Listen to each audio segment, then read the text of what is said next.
Salut, c'est Marc, j'espère que tu vas bien. Aujourd'hui dans cette vidéo, on va s'intéresser aux périodes de développement des qualités physiques. Donc les qualités physiques que sont la force, la vitesse, la coordination, etc. vont avoir des fenêtres de tir qui sont plus propices pour les développer. Donc on va voir dans cette vidéo dans quel cas il va être intéressant en fonction de l'âge de développer plus une qualité physique qu'une autre. Avant de rentrer vraiment dans le vif du sujet, il faut faire la distinction entre deux notions, celle de croissance et de maturation. La croissance, c'est vraiment l'augmentation des proportions du corps où tu viens grandir, etc. C'est très parlant, c'est très visible.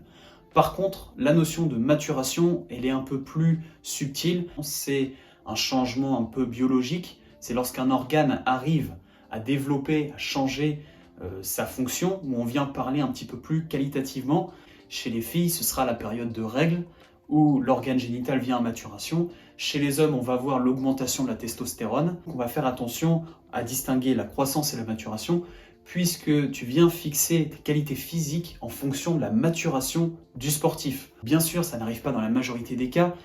La croissance, généralement, agit en synergie avec la maturation, donc ça progresse en même temps. Mais il y a certains cas où la croissance peut survenir avant la maturation. Je ne vais pas faire du cas par cas, je vais prendre des tranches d'âge, puisqu'on va parler de manière globale, et on va vraiment cibler certaines qualités physiques en fonction de l'âge de tes sportifs ou du sportif que tu es, puisque peut-être que tu es encore jeune et tu regardes mes vidéos. Je vais prendre pour cas les garçons, je ne vais pas me répéter deux fois en faisant les filles et les garçons. Ce qu'il faut comprendre, c'est qu'on revient encore à la notion de maturation. Les filles vont avoir une maturation qui va arriver plus tôt que chez les garçons. Les filles vont avoir des pics de croissance qui vont être différents.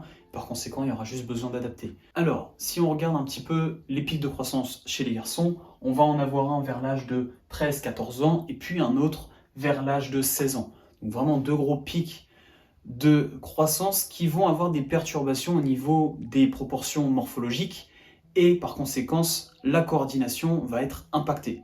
Donc, on va dans un premier temps s'intéresser aux qualités de motricité et de coordination.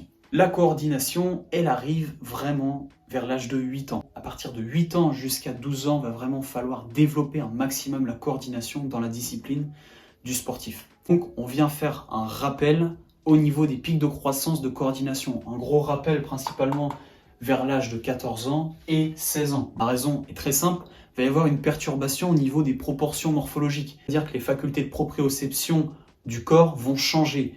Puisque tu vas avoir un pic de croissance, les proportions vont être différentes. Tu vas avoir un regard qui va être plus haut, des membres qui vont aller un peu plus loin, et de ce fait, il peut y avoir une légère maladresse dans la technique du sport. C'est la raison pour laquelle il faut faire un rappel de coordination sur ces deux tranches d'âge, et principalement vers l'âge de 14 ans, puisque c'est le plus gros pic de croissance chez les garçons. Chez les filles, le pic de croissance sera avant 14 ans, sera peut-être vers 12-13 ans. Donc voilà ce qui en est pour la coordination, on va passer à la vitesse. Par la vitesse, on va avoir deux périodes propices au développement de cette qualité physique, l'âge de 7 ans à 9 ans à peu près, et l'âge de 13 à 16 ans. La raison est très simple, c'est que le développement de la vitesse est un petit peu en synergie avec la coordination, puisque la vitesse, concrètement, c'est quoi? C'est le temps de réaction, tu as l'information qui arrive, et il y a le traitement de l'information au niveau du cerveau, donc c'est le temps de réaction, c'est le temps que tu vas mettre à commencer à agir. Le deuxième facteur, c'est la vitesse gestuelle, donc c'est la vitesse à laquelle tu vas réaliser le mouvement.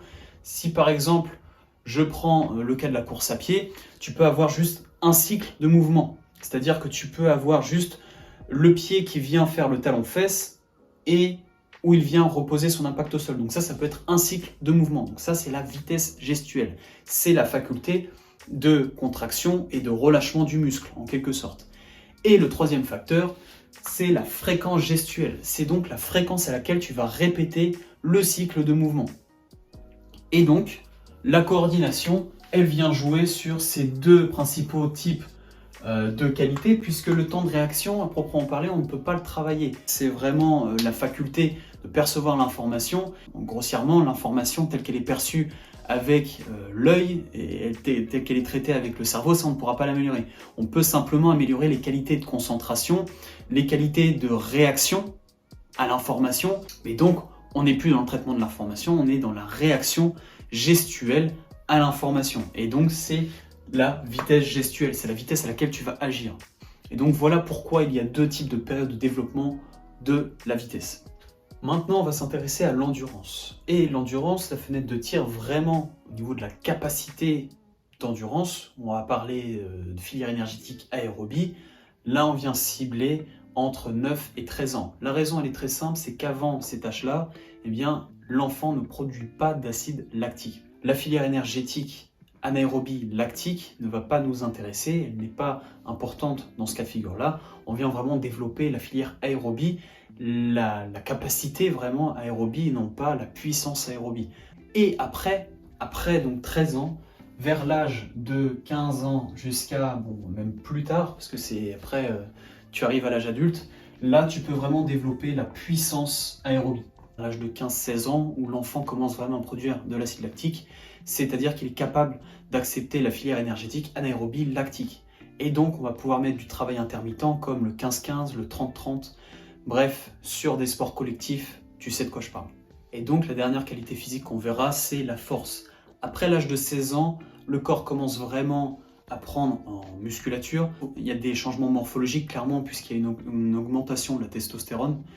Et de ce fait, on va pouvoir cibler la qualité physique et la force.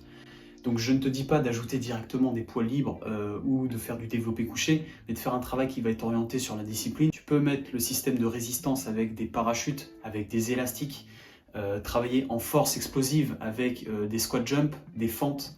Bref, il y a plein d'exercices de force que tu peux développer au bas du corps et au haut du corps. On cible un travail qui va être orienté, où tu viens cibler les groupes musculaires qui interviennent dans ta discipline.